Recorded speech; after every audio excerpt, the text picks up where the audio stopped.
Hello everyone, welcome back to my channel Smita Singh vlogs. तो ये vlog जो है वो मैं यूएई ट्रिप का फर्स्ट पार्ट होगा और आपको इस ब्लॉग में पटना टू दिल्ली का सफ़र आपको देखने को मिलेगा। तो ब्लॉग पूरा एंड तक देखिएगा। ज़्यादा बातें नहीं करते हैं और चलिए ब्लॉग को स्टार्ट करते हैं। तो please like, share and subscribe ज़रूर कीजिएगा।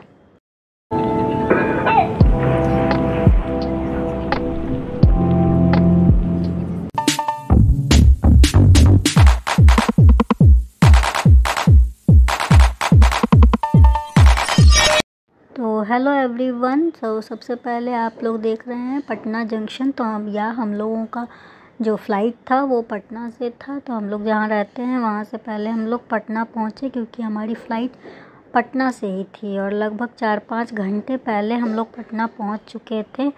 तो हम लोग सोचे कि चलो कहीं घूम लिया जाए। तो स्टेशन पे ही हम लोग अपने लगेज को रखे जो कि पेड होता है। लगभग 25 रुपीज़ और 30 रुपीज़ ऐसे ही आसपास में लेकर के रखते हैं। तो वहाँ पर हम लोग अपने स्टेशन में जंक्शन में रख दिए थे और फिर चल दिए जू घूमने के लिए, क्योंकि सबसे बेस्ट हम लोगों को जू ही लगा कि घूम लिया जाए। तो जू घूमने के बाद हम लोग सीधे एयरपोर्ट के लिए निकल गए। मतलब एयरपोर्ट के लिए निकले। वहाँ फिर हम लोग अपना जंक्शन से लगेज वगैरह लेकर के वापस फिर एयरपोर्ट के लिए निकले। और एयरपोर्ट पहुँचने के बाद आप एयरपोर्ट के लिए टोटो, टैक्सी वगैरह सब कुछ कर सकते हो। तो एयरपोर्ट पहुँचने के बाद हम लोग अपने बैग्स को चेक कराएं, जो कि अब तो ये चीज़ आपको हर स्टेशंस और जंक्शंस में भी मिल जाते हैं।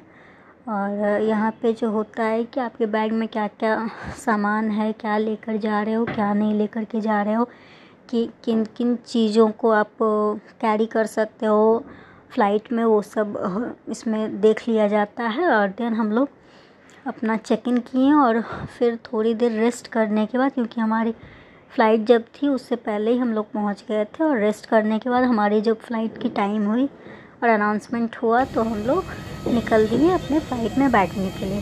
तो यहाँ हमारी बसेस वेट कर रही थी और बसेस फुल हो गई थी। तो नेक्स्ट बस का हम लोग वेट कर रहे थे और फिर बसेस आई तो हम लोग अपने बस में चढ़े और अपने अपने फ़्लाइट की ओर चल दिए। तो यहाँ पे ऐसा था ना कि मतलब ज़्यादा दूर में फ़्लाइट नहीं था, बट बस में ही बिठा करके गोल गोल घुमाते हुए, यहाँ आप देख सकते हो गोल गोल वापस उसी जगह पे ला करके खड़ा कर देते हैं।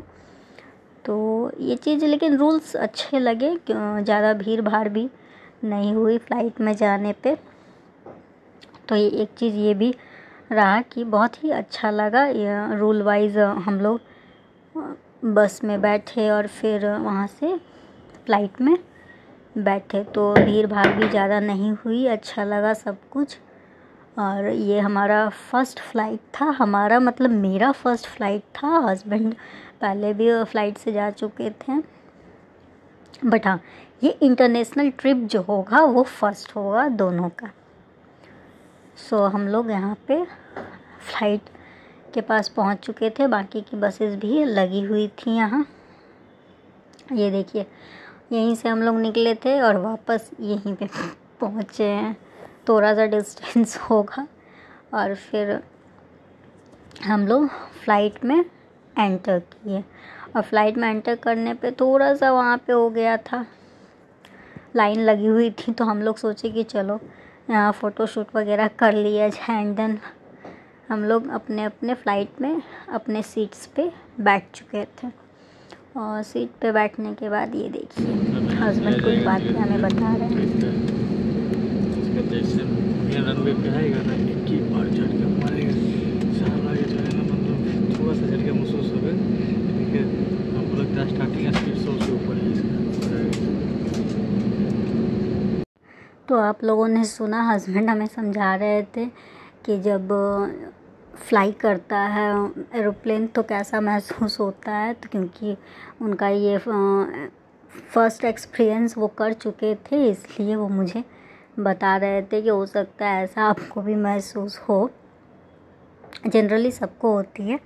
एंड देन हमारी फ़्लाइट यहाँ से चल दी अपने रनवे की ओर। और ये आप साउंड सुन रहे होंगे, मतलब ये साउंड कंटिन्यूअसली भाई साहब इतना मतलब सर में ये कर देता है, बहुत ही ज़्यादा लगता है जैसे मतलब उतरने के बाद भी फ़्लाइट से लगता है जैसे कि आप अभी भी फ़्लाइट में ही घूम रहे हो। तो यहाँ हम लोग फ्लाई ओवर कर चुके थे और ये पूरा पटना शहर दिख रहा है आपको। और फिर हम लोग फ्लाई करने के बाद हम लोगों का यहाँ ब्रेकफास्ट आया, जो कि हमारे फेयर में ही इंक्लूडेड था सब कुछ। तो ब्रेकफास्ट आ चुका था, जो कि ब्रेकफास्ट में सैंडविच और सॉफ्ट ड्रिंक था। और सैंडविच का टेस्ट बोलो तो ठीक ठाक था। ब्राउन वाला थोड़ा सा टेस्ट मुझे नहीं अच्छा लगा, बट वाइट वाला ब्रेड का टेस्ट बहुत ही अच्छा था। तो टेस्ट वेस्ट तो सब कुछ सही रहा एंड सैंडविच भी बहुत अच्छा था, क्वालिटी बहुत अच्छी थी। और ये देखो चंदा मामा, बिल्कुल हम लोग बराबर थे चंदा मामा के। और हमारी फ़्लाइट शाम को थी, तो 6 बजे फ़्लाइट थी हम लोगों की। एंड एक चीज़ हमारे साथ बहुत बड़ा ट्विस्ट हुआ कि हम लोग लगभग 8-10 में दिल्ली रीच करने वाले थे, लैंड करने वाले थे। बट हमें अचानक से अनाउंसमेंट हुई और पता चला कि दिल्ली टर्मिनल जो है वो पूरी तरह से फुल है रनवे, अभी हम लोग नहीं उतर सकते हैं।